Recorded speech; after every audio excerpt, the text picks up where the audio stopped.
सोनीपत में किसानों का गुस्सा आज सड़कों पर नजर आया।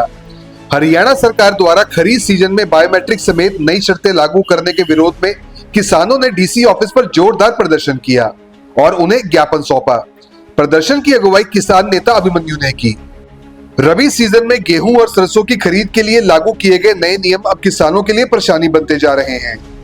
इन्हीं नियमों के विरोध में आज किसानों ने छोटू राम धर्मशाला से पैदल मार्च निकाला और डीसी कार्यालय पहुंचकर धरना दिया। किसानों का कहना है कि बायोमेट्रिक, गेट पास और वाहन जांच जैसी शर्तें जमीन पर लागू करना आसान नहीं है। उनका आरोप है कि सरकार सुविधाएं बढ़ाने की बजाय उल्टे नियमों के बोझ से किसानों को परेशान कर रही है। किसान नेता अभिमन्यु ने सवाल उठाते हुए कहा कि अगर सरकार पारदर्शिता और बाहरी राज्यों के किसानों को रोकना चाहती है तो मंडियों में सख्ती करने की बजाय बॉर्डर पर निगरानी बढ़ानी चाहिए थी।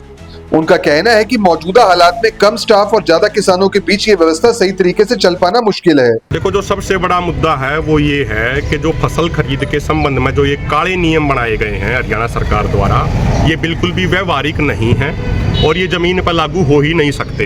इन नए नियमों के अनुसार तो ये मान कर चलो आप 3 महीने में भी फसल पूरी को ना बिके। जो इन्होंने नियम बना दिए, अगर भाई जाकर अंगूठा लगाना है पहले, उसके बाद फोटो खींची जाओगी, फोटो खींच कर अपलोड करी जाओगी। अगर सरकार का सर्वर ठीक ठाक चला, जिसकी संभावना बहुत कम है, तो कम से कम 10 मिनट लग जाएंगे एक गेट पास कटन में।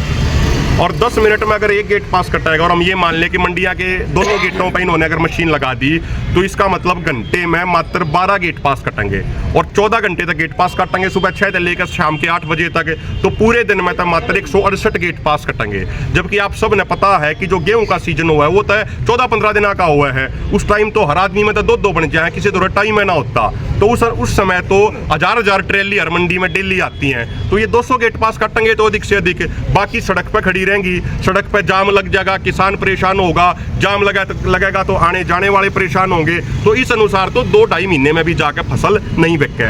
एक और बात, पहले क्या होया करता, भाई मैं अपनी फसल लेकर आ गया, मैंने अपना गेट पास कटवा लिया, भाई मेरा 150 क्विंटल का था, 200 क्विंटल का था, जितने का भी कट्या, वो जाकर मैंने आड़ती दे दिया और अपने मैं 2 चक्रा में अपनी गेहूं लाऊं, 3 चक्रा में लाऊंगा, मेरी मर्जी थी। ये भी ने क्या कर दिया कि हर चक्कर में अंगूठा लगाना पड़ेगा, हर चक्कर में फोटो खींच कर फोटो अपलोड कराना पड़ेगा। यानी किसान की तो मतलब बिरान माटी कर दी नए नियम के अनुसार। तो हमारी ये मांग है, आज पूरे देश भर में, सिर्फ हरियाणा में नहीं, पूरे देश भर में जिला स्तर पर ये प्रदर्शन होने लग रहा है। आज तो एक ट्रेलर है और अगर सरकारी नियमों को वापस नहीं लेती है तो हम यह बात कहना चाहें, बिल्कुल सरकार को स्पष्ट, अधिकारियों को स्पष्ट बात कहना चाहे हैं कि अगर किसान को दिन और रात सड़क पर अपनी ट्रेली लेकर खड़ा होना पड़ेगा तो कोई अधिकारी भी अपने घर नहीं जा सकेगा। अधिकारियों ने भी दफ्तर से बाहर नहीं निकलने देंगे। जब तक हर किसान की फसल नहीं बिकेगी, अधिकारी को भी वहीं बैठना पड़ेगा। यदि उसके बाद अधिकारी न्यू कहेंगे बोले भाई हम किसानों ने बंधक बना लिए, हम न्यू हो गया, हम उनके गेट के बाहर बैठेंगे, उनके दफ्तर के बाहर बैठेंगे। और जब तक हमने सड़क में बैठना पड़ेगा, उनने भी अपने में भी ऑफिस से लेकर के अपने घर नहीं जा सकते। अभिमन्यु जी, सरकार तो ये कह रही है कि जो घोटाला होता है खरीद में, उसको रोकने के लिए ये कानून बनाया। नहीं, घोटाले ने रोको, कौन मना करे? आपने पारदर्शिता आनी चाहिए, सिस्टम में ट्रांसपेरेंसी आनी चाहिए, हम भी उसके पक्षधर हैं। लेकिन आप उसके नाम पे किसान की बिरान माटी तो मत करो ना। आप एक काम करो, जो भी दूसरे स्टेटों से फसल आती है, उनके जो बॉर्डर लग गए हैं, आप उन्हें सख्ती से ड्यूटी लगाओ पुलिस वाले की। आप मत आने दो किसी ने भी।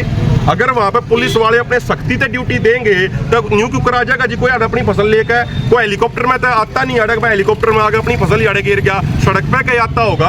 आप उन पर रोक लगाओ, उड़े तो आप पकड़ते को ना, उड़े तो आप उन्हें रोकते को ना। और यार किसान की आप बिरान माटी करने लग रहे हो, किसान ना आप दुखी करने लग रहे हो। तो हम पारदर्शिता के खिलाफत में नहीं है, हम तो पारदर्शिता के हिमायती हैं। हम तो ये चाहते हैं कोई घोटाला ना हो। अब मैं एक अखबार में खबर पढ़ रहा था घोटाले के संबंध में, जो धान, तो सरकार फिर घोटाले कड़े रोकना चाहे हैं, अधिकारी घोटाले कड़े रोकना चाहे हैं, वे तक घोटाले करने वालों को बचाने की कोशिश कर रहे हैं। तो हमारा ये कहना है कि सरकार की मंशा ठीक नहीं है। क्या आप स्टॉक मार्केट में एक सफल और प्रोफेशनल ट्रेडर बनना चाहते हैं? तो जुड़िए ट्रेडिंग गुरुकुल से, जहां आपको मिलता है 19 साल से भी ज्यादा का भरोसेमंद अनुभव। 6000 से भी ज्यादा स्टूडेंट्स को हमने सिखाया है लाइव मार्केट में ट्रेड करना। यहाँ सीखें स्टॉक, फॉरेक्स और क्रिप्टो ट्रेडिंग बिल्कुल बेसिक से। अपनी स्किल्स को अपग्रेड करने के लिए हमारी ट्रेडिंग गुरुकुल ऐप इंस्टॉल करें। आज ही कॉल करें और अपने ट्रेडिंग करियर की शुरुआत करें।